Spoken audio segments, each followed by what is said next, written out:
Now I'm going to ask the state if they are ready to present their opening statement. Yes, Your Honor. Mr. Terry, you may proceed. Thank you. On August 20th of 2015, Myriam Dienes was returning home after a few days off at Jacksonville. Not off, I should say. She was actually working. She was working with the Navy. She was on assignment. She'd been recently promoted to captain. She was coming to what she thought was her home. But in reality, ladies and gentlemen, she was walking into a trap. A trap that was set up by this woman right over here. Her own daughter, Nicole Nachtman. You see, ladies and gentlemen, the evidence will show that on August 20th of 2015, Nicole Nachtman had decided that rather than dealing with a strict, demanding mom, a mom who she could not feel like she could please, she decided to eliminate her from her life. Did she run away to do that? No. Did she go seek help from family to do that? No. She put 3 bullets into her mom.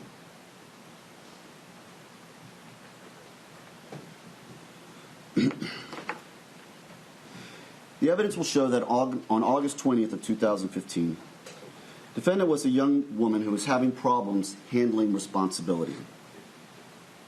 She liked to be on a computer. She liked to live in her anime world and just spend her time on the computer blogging and doing things like that. She was slipping in her grades at school, even though her mom is providing her everything she needed to succeed. And one thing had happened right around this time that will finally precipitate all this. She failed to get her housing for her junior year at Florida State. She failed to submit the paperwork she was required to submit. So rather than face the anger of her mom, she decided to kill her. But there was one person in the way of that plan, one person in the way of her finally taking care of getting rid of her mom, and that person was a man who just happened to be living in the same house, who happened to be married to her mom, her stepdad, Robert Dienes. See, Robert Dienes, he was a retired police officer that the mother and Robert Dienes had met in Virginia and had married, and he had moved down here to Carrollowood with Miss Nachtman and her mom, Myriam. So in order to kind of understand how we got here, let's talk a little background on what the evidence was going to show you. Let's go back to where this started. The evidence is going to show that Nicole Nachtman did not have an easy life. It was not an easy life. When she was very young, her mother and her father, Ronald Nachtman, got into a very bitter custody battle. Lasted for a while. Allegations made both ways. A difficult time for a young child being torn between 2 parents. The evidence is going to show that ultimately Myriam Dienes was awarded custody of Nicole Nachtman, and at the age of 4, she did not see her father again. You're going to hear that Myriam Dienes, as a result of work and school and so forth, was traveling a lot. She lived in different areas of the country. She lived in Texas for a while. She lived in Virginia for a while, and she lived obviously in Tampa for a while. And as a result of that, Nicole Nachtman was going to lots of different schools, not maintaining one particular school district. And so clearly there was probably difficulty making friends, maintaining friends. But what you will hear also, and you will hear this from the defendant's own brother, Joseph Carey, she was a happy girl. Despite everything that was going on, she was happy. She was being provided for. He'll tell you that, mom took great care of her, that they had a good life, even though it was kind of crazy with the movement and stuff. And Nicole was happy, growing up normal. In his mind, she loved to dance, she loved to sing, a typical young girl.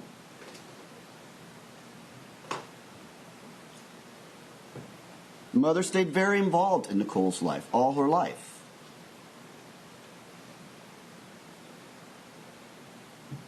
She continued, despite going to different schools, to do okay in school. Her grades stayed okay, and she continued to move forward and progress in her schooling. So let's fast forward to the summer of 2015. At this point in time, Nicole Nachtman had completed 2 years at Florida State University. Her first year, she spent part of it abroad in London. She spent a semester abroad in London, and her grades were good. She got back from London in her second semester. Her grades continued to be okay. And you'll see her transcript, and you'll see evidence of her grades. Come her sophomore year, her grades started to slip. She was getting very mixed grades, if you could call it that. She would get B's and then some F's, and B's and some F's. She was clearly struggling at Florida State University at that time. When she was not in school, she was living at home. And it's a nice home. You're going to see pictures of it. It's a nice home in Carrollowood. Has a pool right on the lake.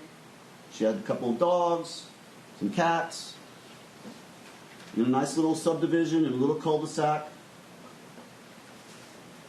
And she lived there with Robert Dienes and Myriam Dienes, her mom and her stepdad. You'll also hear she had a lot of other family here in Tampa.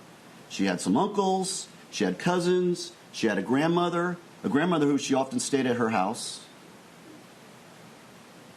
Lots of people she could communicate with, talk to, and who were around.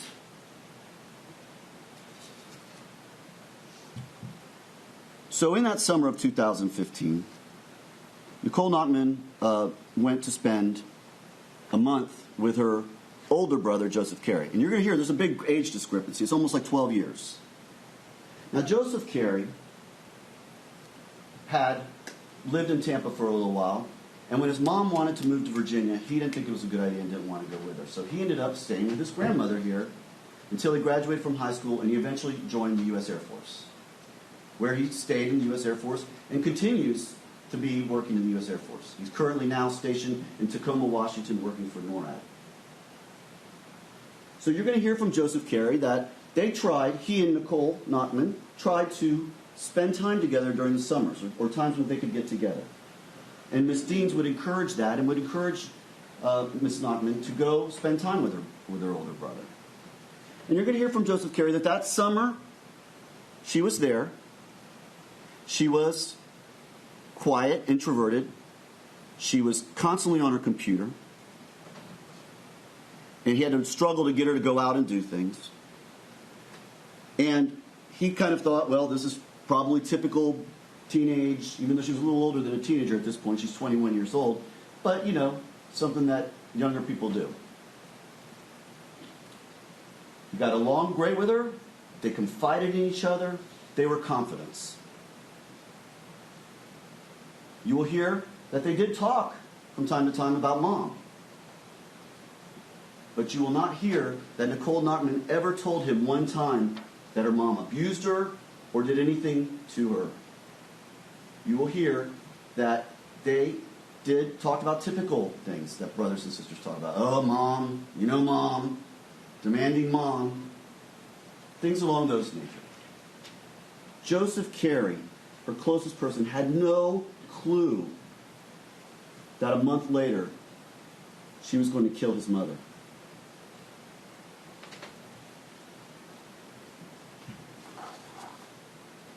So we moved to the end of the summer. August 18th, I've told you Myriam Dienes leaves to go to Jacksonville. You're going to see a receipt in her car from the days that she was staying at the hotel in Jacksonville, again, where she was on assignment with the Navy. She left Nicole Nachtman and her husband, Robert Dienes, at the house at that time. Nicole Nachtman was supposed to be going back to FSU at this time as well. Classes were about to start. Housing was opening up. Kids were moving in. This was the time of the summer, obviously, when that starts to happen. So in Myriam Dienes' mind, Nicole Nachtman was gone. She was heading back to school. while she went to Jacksonville, Robert was home.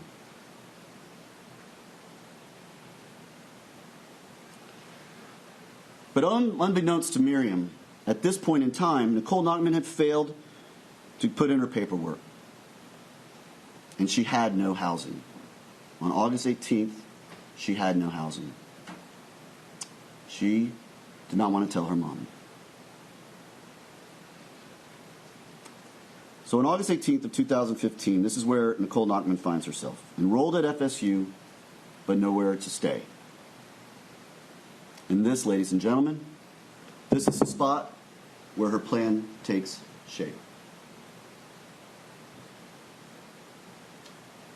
Now Myriam Dienes is gone, and it's just Robert Dienes in the house with Nicole Nachtman. The last time Robert Dienes is seen alive is on August 18th of 2015 at a Publix. You're going to see that video.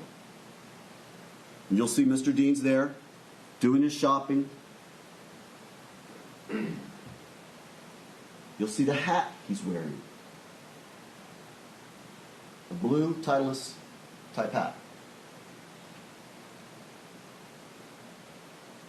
Somewhere between the moment he left that Publix and the next morning of August 19th, Nicole Nachtman put a bullet in the back of his head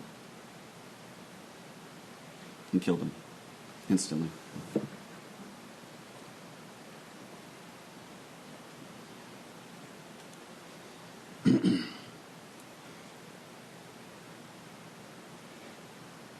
The person who stood between her and her ultimate goal of killing her mom had been eliminated.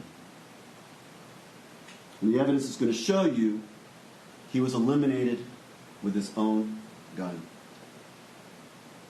His own gun that he kept in the drawer beside his bed.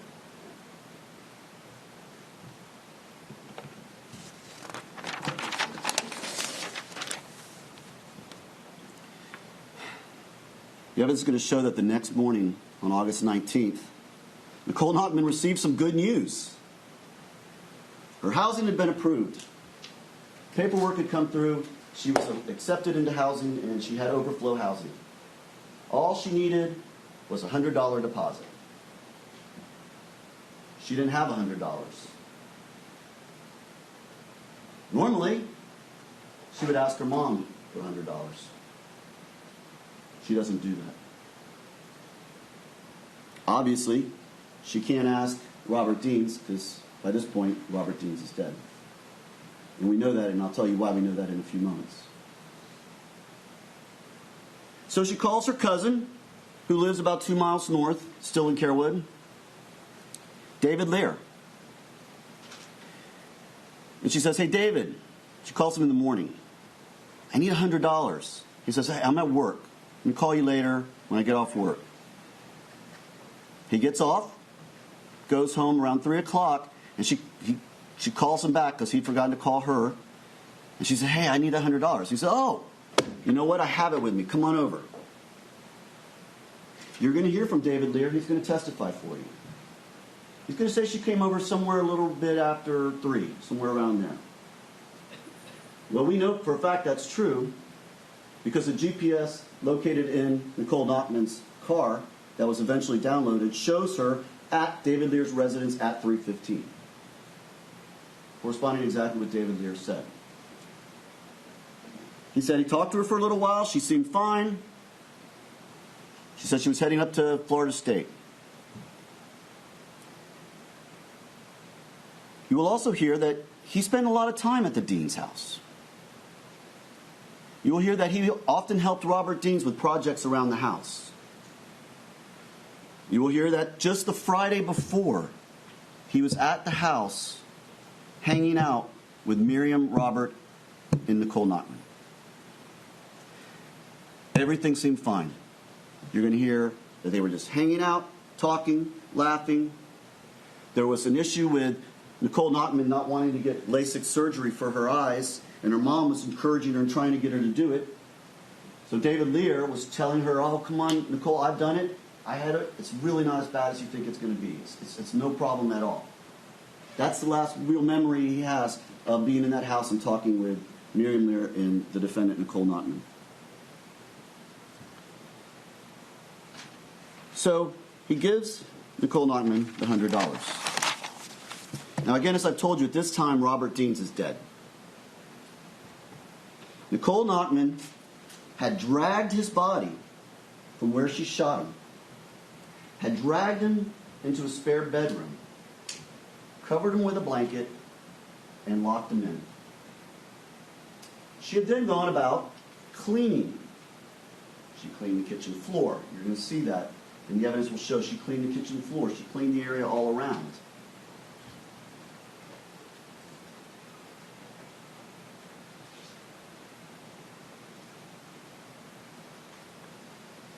So Nicole Nachtman now had the money.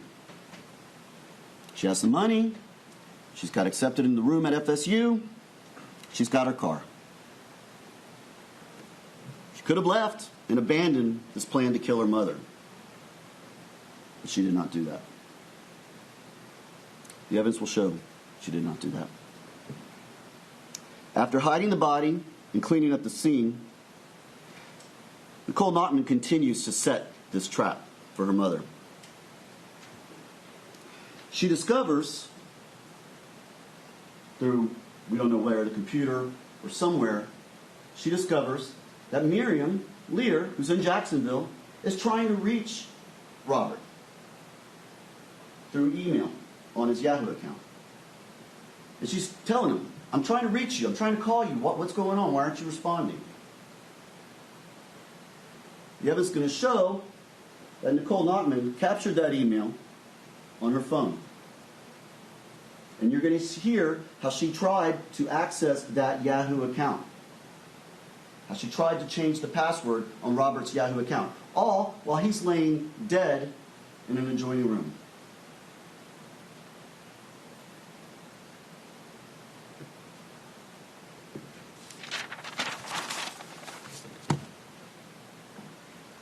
You see, ladies and gentlemen, for this trap to work,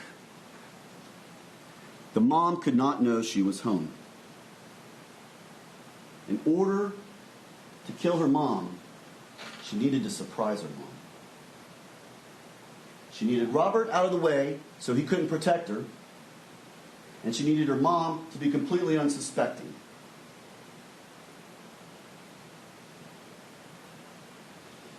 So the evidence will show that on August 20th of 2015, around 5:30 in the afternoon, Nicole Nachtman moved her car to a location about 1.7 miles north of her home, near sort of where David Lear lives. And you'll see a map of it, and you'll kind of get the locations down so you'll be able to better understand.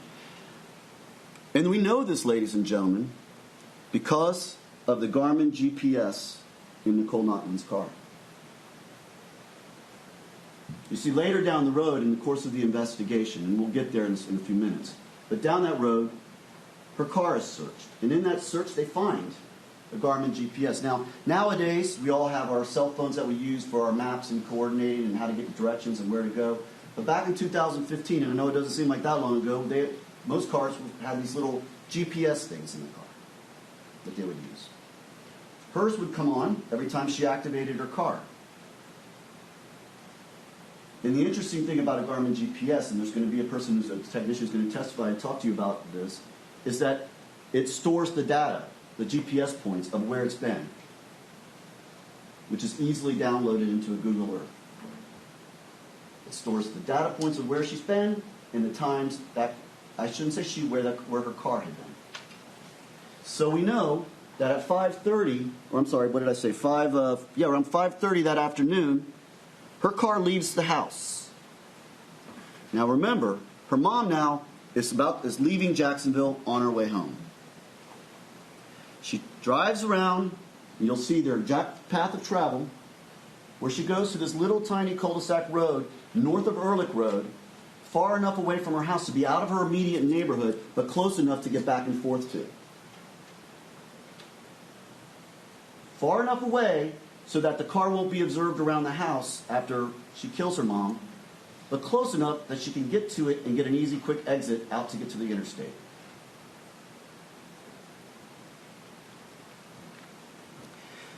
So with her car safely concealed and ready for an easy getaway, Nicole Nachtman goes back to the house and waits for her mom to return.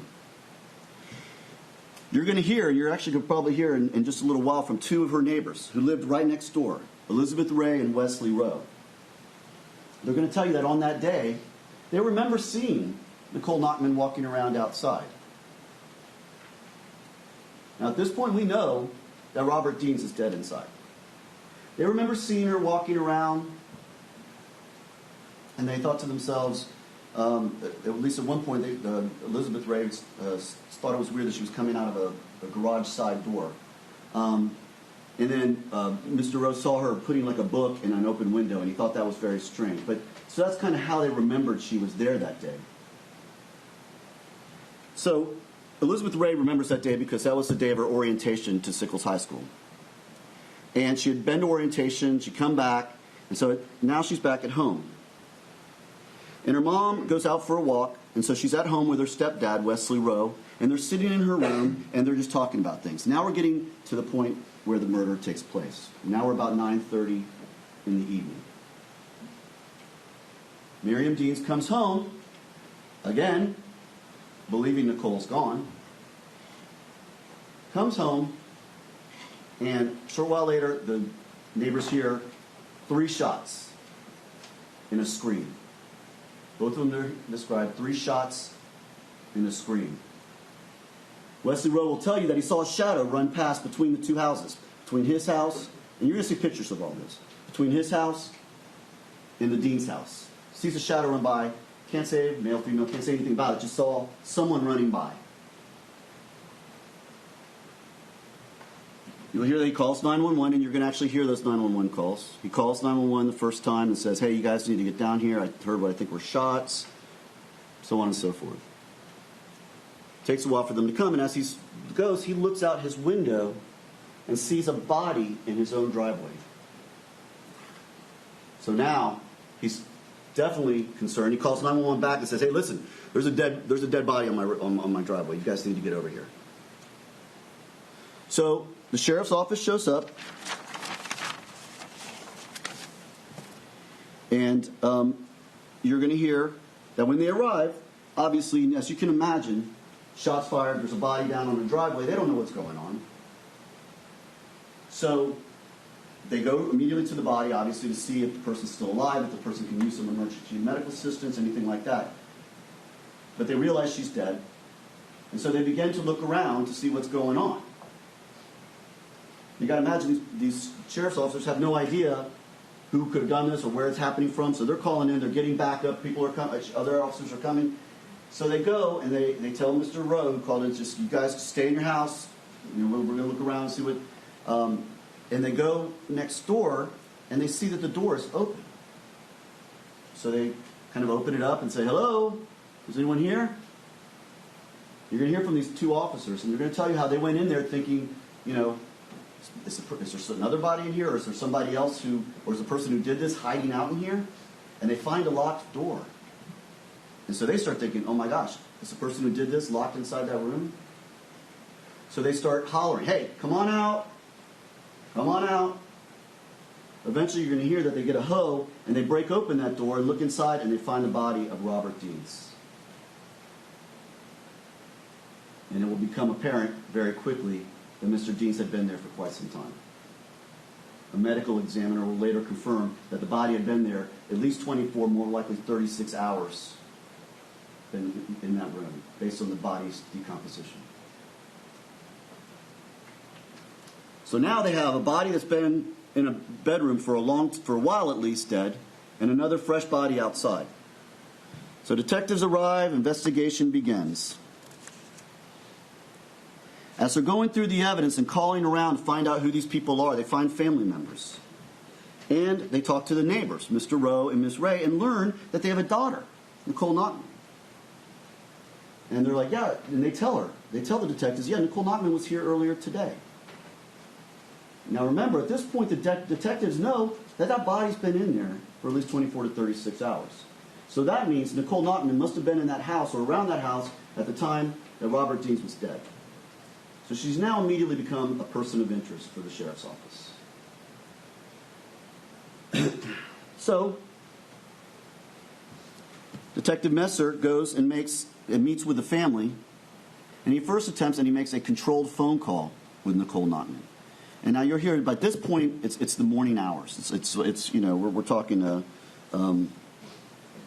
somewhere around 8:30 or so. He waits to call her, and you're going to hear that phone call. And he calls her and he says, "Hey, you know, I got some news to tell you." Because at this point, while she's a person of interest, he doesn't know that she did this. So somehow or another, he's got to explain to her that her mom is dead. And you'll hear the phone call and the difficulty he has in trying to explain to her, talk to her about it. And you'll hear how she says, "Yeah, I know. My uncle called and told me Mom's been in an accident. What hospital is she in?" He said, "Well, you know, she's not doing good." And then she asked, "Well, I've been here for the last 2 days. Volunteered that. Not asked, hey, Nicole, were you here earlier or last night? Were you here that?" She immediately volunteered. I've been here for a couple of days before I stayed. Yeah, I'm going back to school. They then do a controlled phone call with her uncle, Eric. And you'll hear that controlled phone call, and you'll hear how he's telling her, "Hey, well, they think you might have something to do with it." She said, No, I've been here. I've been up here since Wednesday. He goes, "Are you sure? You sure, Nicole?" "Oh, yeah. I've been here since 6 o'clock on Wednesday. I left on 6 o'clock on Wednesday. That's when I left." Now remember, August 20th is Thursday. That was a Thursday night this happened. And she's talking to him on Friday morning saying, "Oh, yeah, I left Wednesday night." This becomes a central theme in her attempt to cover up what she did. Meanwhile, phone records have been ordered for her phone. We know her phone number, and they order the phone records, and immediately we were able to find out from the cell towers that Nicole Nachtman was in Tampa and right around the house at the time of her mom's murder, based on cell tower data. So the detectives decide to go up to Tallahassee and meet with Nicole Nachtman. Meanwhile, the house back in Tampa is being processed. The crime scene is being processed. Blood is found in the kitchen. There's blood spatter along the cabinets. So they're looking through all the blood and trying to figure out where this happened, what happened, was there some cleanup. And while doing all that, they notice on the hallway wall right next to the doorway entrance to where the body of Robert Dienes is found, they notice what looks like a fingerprint. Now, it's very faint, very difficult to see, but one of the crime scene technicians who you'll hear from said, "I looked at it and I said, I think that's a fingerprint in a red substance." So they test it, and sure enough, it's blood. They get the fingerprint, and sure enough, it is the fingerprint of Nicole Nachtman.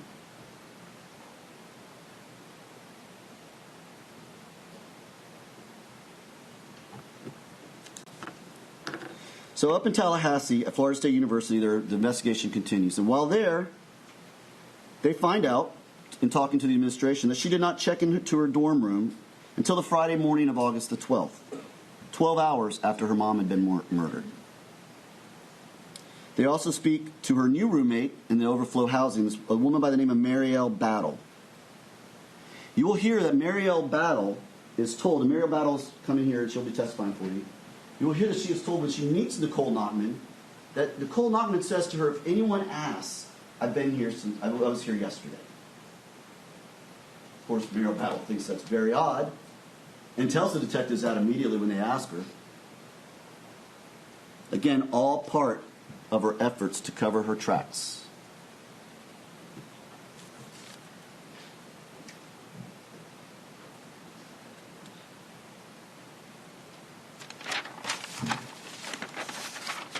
So now officers have eyewitnesses that put Nicole Nachtman at the house. They have phone records that put her at the house.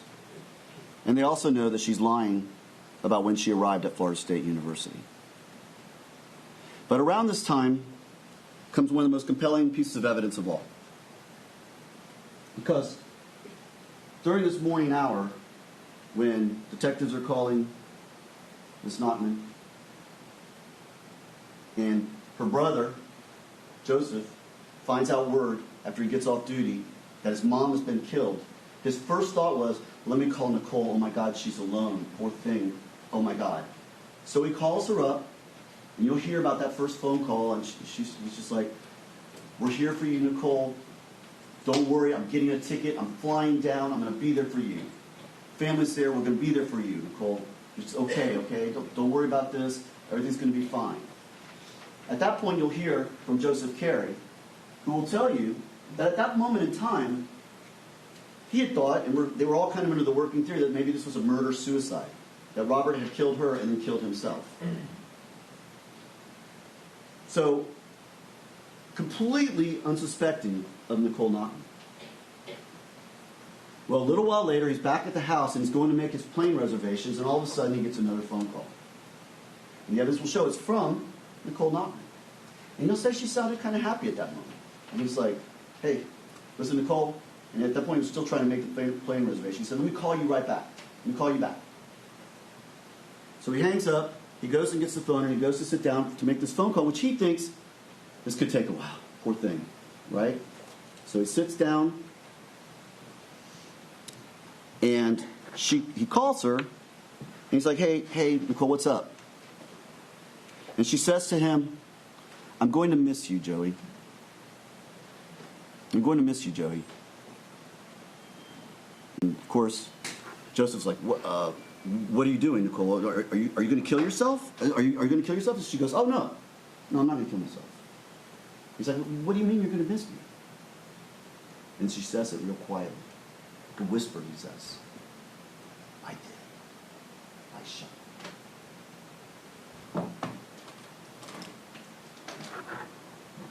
So you can imagine, Joseph Carey was shocked.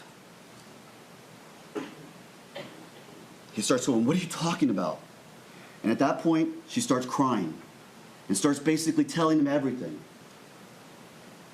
She starts telling him, I didn't think I could do it, but I did.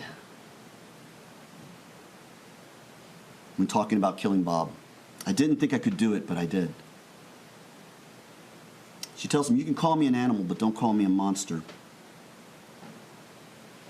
She says, if I'd only gotten the good news about the housing beforehand, I wouldn't have had to do it. He doesn't know what she's talking about at that point. But he remembers her saying that. If only I'd gotten the good news about the housing, I wouldn't have had to do it. She tells him how she got cold feet when she hears her mom come in the door. She's hiding in her bedroom. And again, remember, the trap is set. Her car's not there. Her mom has no way to know that Nicole Nachtman's there. She's moved the body. She's cleaned up the blood. The mom could have no way of knowing anything's happened in the house even. But she gets cold feet, according to what she tells her brother. And she says she climbs out her window. And you'll see the window. You'll see that it's open when the police arrive. And she says she goes to the front of the house, and she tells Joseph, and for some reason, I don't know why, Mom comes back out front, and she sees me. And she says, Nicole, what the hell are you doing here? At that point, she says, and I blacked out. And the next thing I know, I'm in my car. Well, we know that she's in her car because her Garmin GPS comes on right about 11:15 or so, and it starts driving, heading straight out of Tampa, right onto 75, and heading north to Tallahassee. The Garmin GPS is so precise, you'll even see that she stops in a rest area for a couple of hours, obviously to catch some sleep. Gets back on, goes up to I-10, starts coming over, stops again in another rest area, get a little bit of sleep. Because she knows she can't check into the dorm yet. They're not open. It's the middle of the night. Eventually, you'll see from the Garmin GPS that she goes straight into Tallahassee. The phone records all confirm that. They all verify where her phone is. It's all matching with exactly what the Garmin GPS says. So not only do we have her car that we know where it's going, but we also have the phone, her own phone is corresponding to those same locations and same times. And that's when she arrives up at USF and she checks in.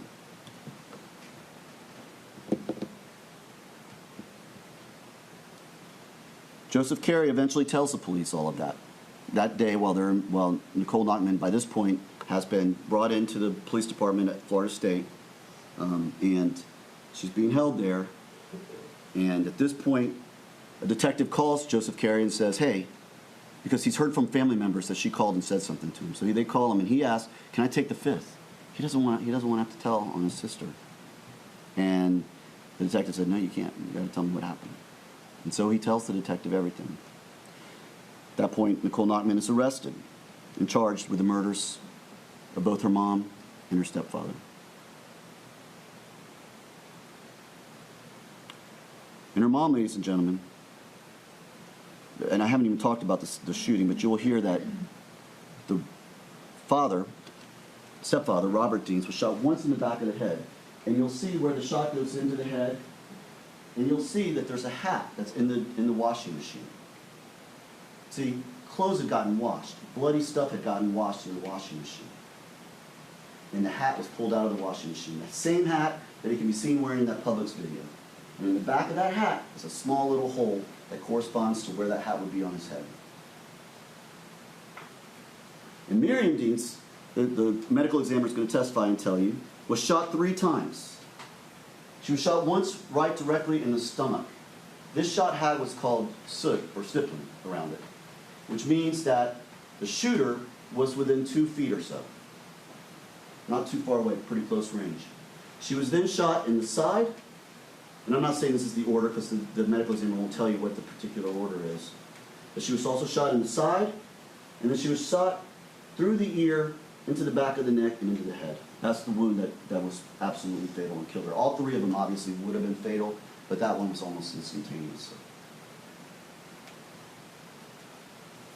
The last sight Myriam Dienes saw was her own daughter, her own flesh and blood, with a gun pointed at her and shooting her. That's what the evidence is going to show you, ladies and gentlemen. That was the last thing she saw. At the conclusion of the evidence, ladies and gentlemen, you will see a woman who knew what she was doing as she executed her plan. And not only did she know what she was doing, that's very obvious, and you can see how she executes that plan, but she knew the consequences and wrongfulness of what she was doing by covering her tracks, by fleeing Tampa, by making up lies. She knew that she was going to be in trouble. She knew she was going to get arrested. She knew she was going to go to jail. And she knew it was wrong to do what she did.